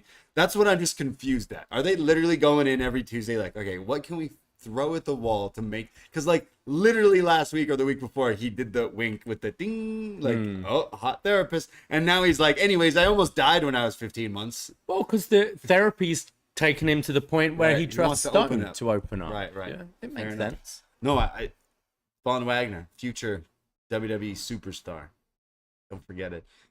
Hey, behind Booker T is his wife Charmel, chilling in the crowd. They don't like mention her by name, but Vic Joseph does make a reference to her a bit later on. But I was like, hey, that's Charmel right there. Yeah, later Booker calls Jakara asked- Jackson a hottie biscotti, and Yeah. Vic's like, oh, what? She rose behind you, buddy. You better watch what you say. She might hear you. We go to Eddie Thorpe, Axiom, and Reggie, and they're watching clips of Raw Underground. Wow. Yeah, maybe one of the only people going back to empty arena pandemic WWE. Someone out there goes, should I go back and watch Raw Underground? And they do. Well, these guys are. When Gable Steveson walks in and goes, hey, Eddie Thorpe, I know you got a match against Damon Kemp. I know a bit about him. You looks like you need a training camp. Eddie mentioned, yeah, I'm going to go into a 2-week training camp for this fight, for this Raw Underground fight. And Steveson says, well, I know a bit about that too. So how about I train you for the next 2 weeks for your match? So Gable Steveson appearing on NXT and will be in Eddie Thorpe's training camp and corner. Wonder where that's going to end up. He said, I know Damon Kemp pretty well. Why is that? But they didn't, commentary or anything, Yeah. didn't put the two together yet. Right. Like, we know they're brothers, Yeah. but like, Eddie, I'd be a bit suspicious, Eddie. mate. Yeah, Eddie, take those headphones off once in a while. You might hear what's going on. This guy is going to beat you up. He's lying to you. He doesn't want to help you. He's going to turn on you. So do you see Gable Steveson staying in NXT? I guess so. With a tag team with Kemp, or We haven't seen this guy in ages. he's not wrestled at all yet. He's not wrestled. Like, he's shown up on WWE TV once in a while and did a few things, but he's never had a match or anything. So maybe they are bringing him in, which is crazy because the last time I heard of him, he was going back into actual camps of wrestling, and he's still wrestling. So that fake wrestling kind of stuff. Yeah. So it is interesting that all of a sudden he would show up now. So but yeah, kind of surprised me. Oh, okay, interesting. So. Yeah, Raw Underground with Gable Steveson. I'm kind of for it. And I'm Eddie Thorpe. excited. Yeah, it's interesting. You can't lie about that. We go to something not as interesting to me. Baron Corbin comes out, and you know what? He's looking good here. He must have heard that everyone made fun of his gear last week. He looks fine when he's in his normal clothes. When he's non-wrestling attire, I think he looked pretty decent here. I feel like he's had better shirts. He's had better ones. The can't- sleeves could have been slightly tighter on his arms. This shirt's probably more than my life, but I'm sure if I think he's had better ones. This will look like a melted creamsicle a little bit, but way better than his gear. Shout out anyone who messaged us about how awful Baron Corbin's gear was last week, because he literally looked like some dude in the gym. On the ships. Yeah. Baron Corbin's looking good. Melo comes out looking good. It's a face-to-face for their matchup next week for the NXT title. And Baron Corbin goes, no, we're not going to do this your way, Melo, and says, I've had enough of you already, and says, that title doesn't mean you've made it here. And he says that you don't know what it's like to be a star in WWE. You've never done anything. And Melo says, yeah, just like you've never had a title reign, just like you've never done most of these things. And a bit of back and forth here, and Baron says that he's been on the main roster, and that Melo's seen this before, where these main roster guys pick their spots to come down here and try to make a name for themselves and be relevant, but then I end up putting them on the t-shirt in the rafters. And the only difference between you and them is not a damn thing, Baron Corbin. And so maybe after I beat you, you'll be a happy Corbin again, as the crowd reacts and pops at that. Corbin says, yeah, well, Happy Corbin bought me a $1.18 million house. I've had, main event matches. I've had mania moments of doing this for almost a decade. So, yeah, I will be a Happy Corbin. I am a Happy Corbin. Life is good for me. And then Melo says, yeah, life's been pretty good. You've struggled, right? Like when you got cut from the Carolina Cardinals, which apparently the crowd reacted to even more than the Happy Corbin line. This is what the football that he played, right? Yeah. Time before. He goes, I create my own destiny, says Arizona. Melo. Yeah. Oh, Arizona. I said the wrong thing.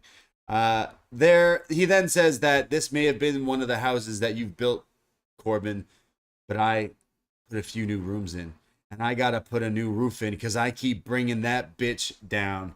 And Corbin says, you know what? I know how these things go. I could leave you laying, but next week I'm going to take that title. I'm going to beat you for the NXT title, and I'm going to drive home in my Porsche. I'm going to get home. My hot-ass wife will pour me a bottle of something that you could never afford, and I'm going to be happy. and Melo's like, okay, like, we'll see next week. And then his music hits, and it's Happy Corbin music. I am very confused. I think Corbin is like a very comfortable speaker. Like I don't mind his promos too much. I thought both had good lines to each other. Yeah. It's this Happy Corbin thing I'm confused about, because the way Melo brought it up, it was almost like if you go to Chad Gable, oh, Shorty G. You know, it's like this shitty gimmick you used to have that you've moved on from. And he's like, yeah, I was Happy Corbin, but it bought this house for me and all that. But then the music is like Happy Corbin-esque music. The graphic they show, it's Corbin, him smiling with a stupid hat on. Yeah. And it's just, I'm very confused of this character right now. And I'd like him to lean more into like the pissed off veteran coming down to teach them a lesson. And it's just the presentation of this guy, the weird ring gear, the happy like hustle music, you know, like I have no idea. Yeah. Like Ocean's 11 yeah, style. And he's like, just like this now. What's he gonna wear next week in a title match? I'm just very confused with the whole thing. But I thought this segment was okay. Like I'll be fair. Yeah, it was. Some of the lines made sense. I think it could have made a bit more sense of like, okay, you're coming down here and you're saying you don't really care about this title. You're gonna go home and it doesn't mean anything to you. So like, why are you? I just wanted, like, I think both could have raised the intensity a little bit with the same lines, get into each other's face a little bit more, and like those last lines are good. Yeah, I'm gonna then go home and fuck my hot wife. Is that what he said? Well, kind of verbatim. Brock Lesnar, yeah. I think that's Brock Lesnar verbatim. Yeah, but like. And what are you going to do? You're going to still be here in Florida. You're going to be here in NXT forever. Yeah. I feel like there could have been a bit more. Like, I just don't care about Corbin for sure. And I'm sure maybe there'll be some cool spots in the match next week. I know it was meant to be like a dig about being cut by the Cardinals, but also it's like, dude, that's fucking impressive. Yeah. Sorry, you made it to like, okay, you got cut, but you were more than I've done. Yeah. You know? Well, we'll see next week. Will we burn the ships? Burn the ships. Burn the ships. Or burn the stakes like Baron Corbin does. We go to our next segment. Valentina Feroz and Yulisa Leon. They're back reunited as a tag team. And they're backstage getting ready for their match when Dragon Lee shows up and says he's rooting for them in their match. And Nathan Frazier has his Heritage Cup there too. And he says, I want to say thank you. Gracias. Sí, he says, because you two helped me scare off those losers, the metaphor, and you helped me win this thing. So thank you. And they get ready to go off and do their entrance when Dragon Lee's like, and he says, thank you to you too, Dragon Lee. And Seth Rollins gave me some great advice when I was just in the locker room talking to him. He said, take care of people who take care of you. So next week, how about I put this Heritage Cup on the line against you? And he accepts. So next week, Gold Rush. Heritage Cup rules, Nathan Frazier, Dragon Lee. Nice. Should be good. Still a bit confused of this title switch last week with Ora Mensah and I mean, he's clearly injured, right? Because he comes out in crutches, but... Is he healing it up, though? Like, I'm not sure. But yeah, I'm not a huge fan of Nathan Frazier backstage. I think he's a dork, right? Yeah. But I think this will be a good match. I think so too. I think a lot of these baby faces in NXT right now need a bit of an edge, you know. Yeah, And- his character's another talk show Yeah. host guy, so it is a bit weird. But Seth Rollins is right. You got to take care of people who take care of you. Oh, 100%. So everybody take care of each other. And I'm trying to take care of Baron Corbin. I just tweeted him again. What'd you ask him? Hey, pal, really liked your shirt tonight. Very snazzy. But what is Burn the Ships? Big fan. Make sure. What is burn the ships, sir? What does this mean? Still waiting. If I ever get to meet Baron Corbin, like Maddie Edwards just bumped into him in New York on his wedding day. That was nice. Baron Corbin's wedding day? No, Maddie's. Oh, okay. Yeah, but didn't ask him what Burn the Ships were. See, if I had the chance to talk to Baron Corbin, I'd ask him. Yeah. Burn the ship. Burn the Ask him where he gets his gear. Yeah. Ask him. Can you burn the gear? Burn the ships? No, burn whatever you were wearing last Burn week. those shorts. And don't wear it to your championship match. Burn the shorts, Baron Corbin. So we see Gallus leaving NXT, and they're going over to the pub, and Joe Coffey is on the phone, and his phone's ringing. He's like, "Hey, what's going on? What's going on at the bar? Rats? What are you talking about, rats?" When he's almost hit by a car, and it's actually Stacks driving, and he goes, "I gotcha," and he starts beating up Joe Coffey when the other two are not there, and he shoves Joe Coffey in the back of his trunk, and Stacks says, "Come on, Joe, taking you for a ride, huh?" And he drives off with another kidnapping on NXT. It's just not the same when there's not a kidnapping on TV. So this puts me right at home. Stacks drives off with Joe Coffey in the backseat. Yeah. So we need a Dijak Ilya Dragunov torture scene next week, don't we? With Stacks And rats? maybe pouring coffee on coffee. Coffee, hot coffee. So wait a second. Stacks somehow got actual rats at the bar and then use that as a distraction. Or did he just do a fake call? And be Okay. I thought maybe. it was like he dumped 100 rats in this bar. That would be pretty good. Sneaky. Which, I wouldn't. Why did I know Gallus frequent that bar a lot, but they don't work at the bar. The rats aren't there. They made it seem in a few times that's their bar. I thought it was Fallon's bar. We've cracked the code that they're lying to us because they clearly just go to Big Daddy's, which is that bar. Yeah. But in their kayfabe weird kind of timeline, that's the plot holes essentially on this this weekly show. Right. Is that they kind of own the bar? They have their own bar. They got steaks in the bar, maybe. Yeah, something like that. They're we're Scottish, we drink a lot. Yeah. That's like us the other day at a bar. We're they don't have your Burnett Branca. should we just buy the bar and make sure they have it for next Yeah. time we come? Guys, can you just leave this bottle here, and when we ask for a shot, just charge us, but Charge us, but yeah. think they'll do it? We need, it's too late to get it for real sports, but maybe our next event we can be Branca. NXT Italy. We can be sponsored by Fernet Branca. Guys, if you don't know about Fernet Branca yet, you're missing out. Yeah, Michael Caine, Dark Knight Rises. Alfred's favorite drink, and now my favorite drink. It's good. At first, it's not good, and It's then it good gets for you. good. No, it's wonderful always. We had a pretty wild. Sunday night we're right by the Rogers Center, and Ed Sheeran was playing. Yeah. And with the roof open, so I went Crazy. and barbecued and drank a bottle of Fernet Branca while listening to Ed. It was a great night. We've been on a bit of a tear. Yeah, Bit of a rampage, baby. bit of a rampage. We did We were practicing yesterday for the Sunday. for Forbidden Pour. Yeah. I did a 3-peat at Budweiser. Yeah. I did the Cure randomly because a friend's like, my wife can't come. Do you want to go? Yeah, all right, I'll go. And then you got ticket. You want to go to Shaggy and TLC? I was like, I guess so. That sounds all right. So we got to see Sean Kingston on Vogue, TLC and Shaggy. TLC and Shaggy. And then the next day, Shaggy featuring Bill Clinton. Yep, wasn't him. And then we saw Alexis on Fire and Pup, Toronto band. So Yeah. I was just a mess this week. Yeah. And then last night we went out, met some speed daters. We did meet some speed Sang daters. karaoke, Yeah, they called me old and then tried to kiss me. Yeah, It was weird. Story of your life, Yeah. right? And then we just, what did you sang some I Cher? sang Cher. I sang some Taylor. My friends sang Chaz and Dave. Yeah, I didn't know what that was. We'll put it. We'll post it on the Poison Rana feed again. People are gonna unsubscribe. No.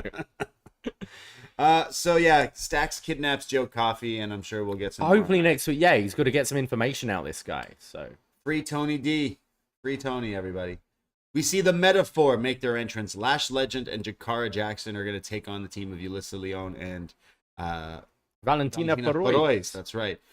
This is when Booker T's like, "Hey Vic, who's the hottie biscotti tonight?" And Vic's like, "Yo, you better watch it, buddy. Your wife is right there. She probably can't hear you through this plexiglass thing they still have up since pandemic, but like, Book, you better watch out." Queen Charmel, gonna. Do you think she was doing his order today from TGI? She's there, Friday? so he's not getting TGI Yeah. Friday. She's gonna be like, "We're going somewhere else, somewhere better than that, please." So the match, the tag team match here, it has Jakara and Lash Legend are attacked by Feroz and Leon right away because they're angry at them. So they attack them before the bell in front of the ring, and then they're all fighting. When finally we get in the ring, it's Lash and Jakara who are putting the boots to them now, tagging in and out. They hit a few double teams, and then a splash by Lash Legend. The Lash Splash, that's got to be the name of it. Lash Splash. The Lash Splash, but it's only a 2 count. Shucky Ducky Quack Quack from Booker T here. There's a wheelbarrow cutter combo for a near fall. I thought this could have been the finish for Lash and Jakara, but it's only a 2. There's then finally Feroz coming back with a series of kicks and roundhouse kicks, some double knees in the corner, a Rana off the top, very impressive. And then Mensa keeps getting involved, so they take out him with topes to take him out. Back in the ring, Feroz is welcomed by a huge boot by Lash Legend, and it's all over. Yeah, this was all right. I like the new kind of matching gear that Jakara and Lash have. But it's I want to see. I know they've just formed Metaphor and they're putting stuff behind it, but I think Yulisa Leon and Valentina Feroz are fantastic. Yeah. So I'd love to see them push these two a bit more. Yeah, they were sleeper hits for us for a while. It's kind of a shame. I know there are so many titles, but it is kind of a shame we're getting rid of those NXT women's tag titles because of acts like this. I know they had their little squash match on SmackDown recently. But yeah, I want to see more from these two because I think they're really, they remind me of Kaden and Katana, just really fun to watch. They do some innovative moves. I like that top rope Hurricane Rana from Leon. I thought that looked really nice. But yeah, kind of just big boot from Lash to finish it. Yeah, I wouldn't say Lash and Jakara looked bad at all. Definitely Lash in her early time in NXT was looking very clunky in the ring, but looked better. Tag team's good for her. Yeah. You can hide a lot of the weaknesses a bit more and hopefully be improving on the long way. It's a bummer if this, I'm imagining this injury is legit. This guy's out on crutches. They wouldn't just lose this thing to do all this. I mean, maybe it just kind of would be weird, but it is kind of weird because it's unfortunate you're starting this new stable and the leader's injured. Yeah. So it's so now you're forced to do Mensa in action or these two in action. So I guess we'll see more of it. Miss Action Jackson.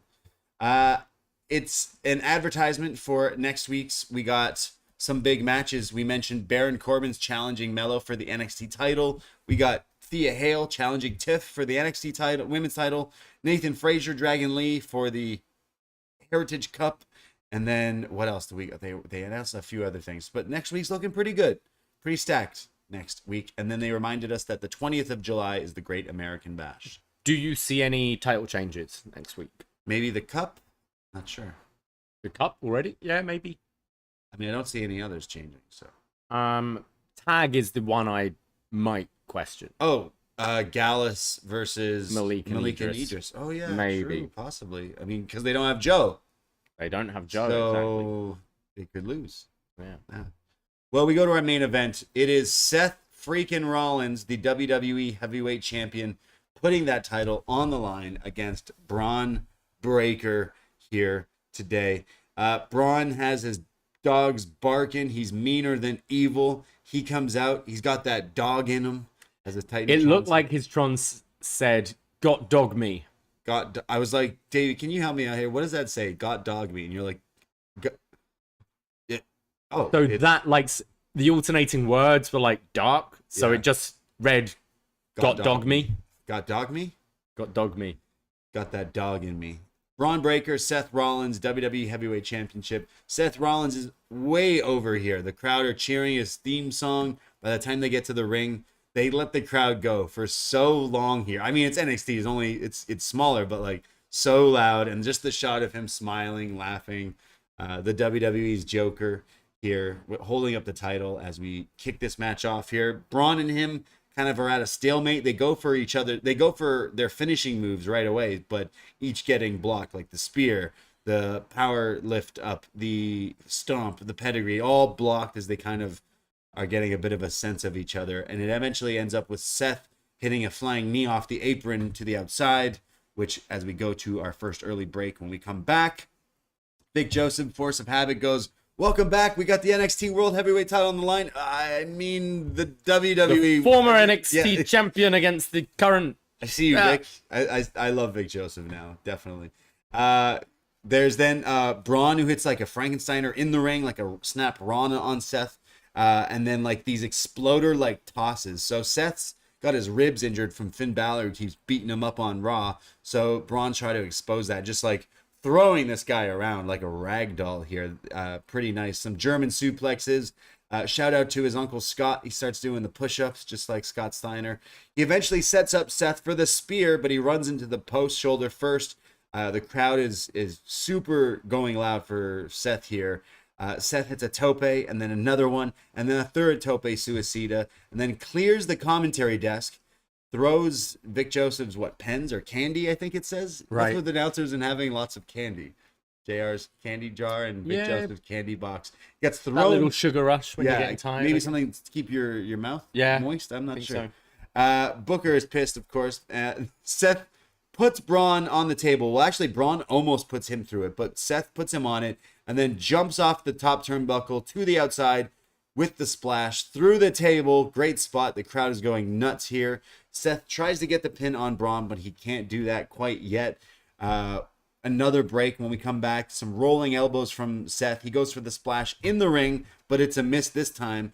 And somehow Braun puts him up on the top turnbuckle and does a cat-like, Kurt Angle-like jumping Frankensteiner from Braun. Oh, very nice. Very nice. And then the military press power slam, but it's a kick out at 2.999. Great kick out from Seth here.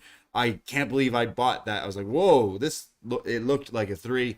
Seth's back up, hits the pedigree, but Braun kicks out of that. And then the spot I knew they were going to try to do here, where Seth sets up for the stomp, but as he jumps up in midair, he's welcomed by a spear from Braun, but he kicks out of that as well. People are going crazy here. Eventually, Braun decides to hit... I've hit the military press power slam. I've hit a spear. I guess there's only one more devastating move to hit. A double axe handle off the top. Gets caught. It's countered. Hit by the stomp from Seth. And then another one to complete it. 1, 2, 3.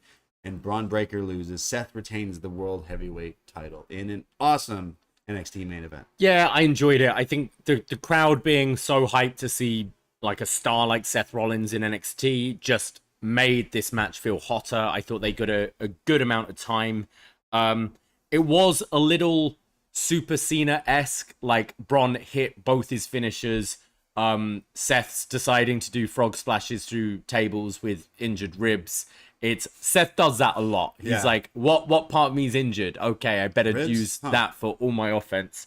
But like people biting on those near falls, I think this just showed Bron's completely ready to move up. And I see once this Ilya Dragunov feud is over at Great American Bash, I see him being a call up. Possibly SummerSlam weekend. Maybe Raw after SummerSlam, something like that. This proved he's with the top guy in WWE, and he completely hung with him. Yeah, there was definitely some talking to each other after the pin there. Braun said something to Seth, and then Seth, while the cameras were on him, kind of looked over like, oh, this kid here, like he's got something for sure. So definitely, as the kids would say, giving him the rub. I would completely strap the rocket to him as well when he moves up to the main roster. Sure, yeah. You know, have him target Seth right away. You know, like they've had this little feud here. Yeah. I think you should.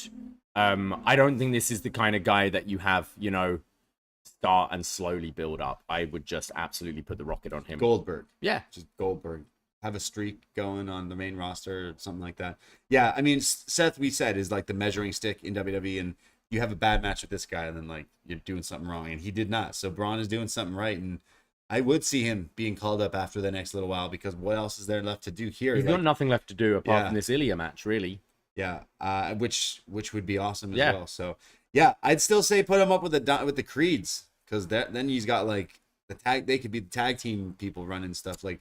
Almost like I think the Creeds we need, like, it is those acting segments where they're weak. So I think it made sense to turn Bron in NXT. Let's see him how he can do that. I would do the same with the Creeds before you move them up. Right. See how they work as a heel team. Yeah, because they aren't working as baby faces for me, at least in segments now. No, I really like this match. Like, Seth for me is like the workhorse of WWE. That's why they gave him this runner-up title. Like, super over right now with the crowd everywhere he goes. Always puts on good matches. Like, definitely has become like one of the it guys in WWE, like the WWE guy. He's not quite the guy, but you know what I mean. Like, he's WWE's like safest worker. You're good with Seth Rollins, and he always puts on amazing matches, and a great one here. And you could definitely see this being rematched down the line. You could definitely see Seth versus Melo down the line in a bigger WWE shows, right? Like, there's some big things there. I know there's chatter with Forbidden Door maybe closing after the end of this weekend, that maybe they open another with Will versus Seth. There's money on the table for that one, obviously, with Ospreay. But yeah, overall, kind of a mixed bag of NXT for me. But I forgot to say what happened after. Beatdown, yeah, Seth after the match is attacked from behind on the ramp by Finn Balor from main roster, and he's attacked. Finn is putting the boots to him. Finn even beats up the jobber cops who are trying to save Seth here. And as Finn is just beating him down in the ring now, Carmelo Hayes and Trick Williams scare him off, which could only lead to believe, look, we got Seth Rollins coming down to NXT. Are we getting the Judgment Day down in NXT? Either down, or you have Trick and Melo go on Raw for a 6-man. Right, yeah. Could be good. True. Like Seth being like, I brought some friends with me. Yeah. They're doing a lot of cross promotion right now, which is great. Yeah. I think they should have done this a long time ago. But yeah, I think maybe setting up for a 6-man, which I think would be really fun. I saw some talks that there was potential NXT title match at SummerSlam. Okay. So I mean, maybe that's another way to do I mean, that's exactly why you'd start putting Trick and Melo on Raw every now and then as the champion, right? So people, your casual fans who watch Raw and SmackDown know who he is if you're doing a title match. I'd say you put Carmelo Hayes on Raw or SmackDown, like as soon as people hear him talk and wrestle, like he'll be a star. This Bron is kind of the same way. Like as soon as people see him for the first time, like, oh wait, this is how this guy is. Like he could be a big deal. If imagine that is the case. This could be a complete farce, but like if Melo has a match at SummerSlam for the NXT title, who would be his opponent? Dragunov or someone from main roster? Bring him up and feud with Finn Balor. Yeah, like Dragunov would be cool. But yeah, maybe a main roster person makes more sense. Dominic. Yeah, I mean you could spin off, right? Like if you're doing this 6-man, I'd see it being before, like I'd see it being like next week or something before Money in the Bank, and then you could spin off to a bit of a Finn Melo feud, maybe. Awesome. I don't hate that. Yeah. I thought a mixed bag this week. I really enjoyed the main event. I thought that the 3-way tag was pretty fun. I really liked the Von Wagner segment. The opening match really disappointed me because I think this looked a more stacked card than it ended up being. I agree. Yeah, like that match could have been a match of the year contender, and we just got robbed of it essentially. But yeah, ups and downs on this episode. But you gave me a WWE champion versus the former NXT champion. Pretty big first time match, which WWE seemed to like waste away sometimes, and felt like they built up for something. Again, we probably will see this match again down the line, but I enjoyed NXT. I enjoyed Von Wagner explaining his baby head and all that stuff. Like that was pretty real and pretty cool. There's some good stuff going on in NXT. It's still that like sleeper show. I know people still don't fully trust it. People don't come back since the whole 2.0 stuff, but like there is stuff. I don't think it's even 2.0. It's not. People went as soon as AEW started. You know, like it's people pick and choose what wrestling there is. There's a lot of good wrestling out there, and there's only so many hours in the week. There really is, and we'll be talking all about the other wrestlings going on this week because we'll be everywhere. But yeah, next week looks pretty good too with the Gold Rush Night 2 with some titles on the line. But that's what we thought of NXT. We have some feedback. We do indeed. Yeah, join the Facebook page, Poison Rana. Like it on Facebook, and then find the group and join in there. We'll let any of you people in, and we post feedback threads up there. Go for it. Read the. We start with the champ himself, Fire Wow. Frank, who will be defending this Sunday in Toronto, and says Von for next champ. Good to see the Queen. Stacks taking Joe to meet the fishes yet again on camera with Tony already behind bars. He should have learned. Oh, good point. Like, Tony, you got caught because you're on camera all the time. Stacks did it right in front of the camera. Right. Seth with a successful homecoming and a fun main event with a hot crowd, and Bron more than hung with Seth. Kemp Thorpe, Underground, sick. See you guys Friday at Forbidden Pour. We go to Megan, who says, Braun Seth delivered the goods. Braun has yet to have a bad match, and he got elevated in defeat. The end credit stinger with Finn jumping him gave NXT its all-connected type of cohesion. Shout out to Jeff Loeb. NXT is no longer an island to itself. Solid wrestling all night long. The Melo Corbin verbal battle was aces. The Wagner vignette was heavy as fuck. It remains to be seen if vulnerable Vaughn will be the thing to break through. Ali's true colors are going to come out sooner instead of later. I bet Stevenson will help out his brother in the rubber match against Thorpe. It was dope to see Seth and Fraser have a mentor-protege moment and a tease for a match against Melo. Yeah. Awesome. Thank you, Megan and Frank, for writing in there. Thank you very much. And to you fine people for listening to us ramble on about some NXT here today. Follow Post Wrestling, follow Poison Rana for all the updates at Poison Rana Pod, Twitter, Instagram. Again, this weekend is crazy with all the events going on in Toronto, our city, the 6th, the Dot, and we're going to be having lots of fun. postwrestling.com for all the updates of everything that we're doing this week. Follow our socials. You want to, the show goes on this whole weekend. You want the insights. You want the true behind the BDE. You got to follow Davie's Insta. You got to follow my Insta because the stories are where it's at. Stories, they disappear, people. Yeah. And we can get away with a few things that you might not, if you miss it, it's gone. You don't know what we get up to. So follow the stories for the stories. See Rhea Ripley's story this week. Yeah, I saw it. That's another conversation. Even worse, I heard Corey Graves mention it on Raw, which I do not agree with, even as a joke. It's very weird. So, don't look it up. Yep. Last reminder, Forbidden Pour, 3 p.m. at Real Sports, right opposite Scotiabank Arena. Get your ticket this very second. postwrestling.com/live. If you just want to attend for the after party, we do have tickets just for that as well, for $8. There possibly won't be tickets on the door because we are going to be incredibly busy. Yep. Get your tickets today. They won't be around much longer. Yeah, I want to say thanks to anyone who bought a ticket for that. Anyone who's making the trip down, we can't wait to see you. Anyone who can't, in spirit, you are there. I wish we had Weatherspoons where you could buy drinks from across the thing, but instead, go to our Patreon, spend $5 for a gift of yourself. That'll help buy us a beer this weekend. Trust me, we're going to need it. So go check us out there. Patreon.com/PoisonRon. It's only $5 to get a whole month's access of all the shows we've done in that back catalog. There's so many podcasts. And, well, if you like free stuff and that's your bag, you can do a whole lot by just liking our stuff, writing us nice reviews on Apple Podcasts or Spotify, or telling a friend. Just tell them about it. You like wrestling? Listen to the show. They're okay. And they go, no, they go tough. Well, just listen You to them have anyway. to. They're funny. Go. These guys are great. They're so good. They're so good. Thank you, everybody. We'll see you at Forbidden Pour, and then the summer goes on with all the wrestling. At Poison Rana Pod, Twitter, Instagram. I myself, Braden Herrington, Twitter, Instagram is at the Brady. And I am at Davie Portman. That's it. That's all. Take care. Goodbye. Be safe. And I hope the people in the submarine are okay.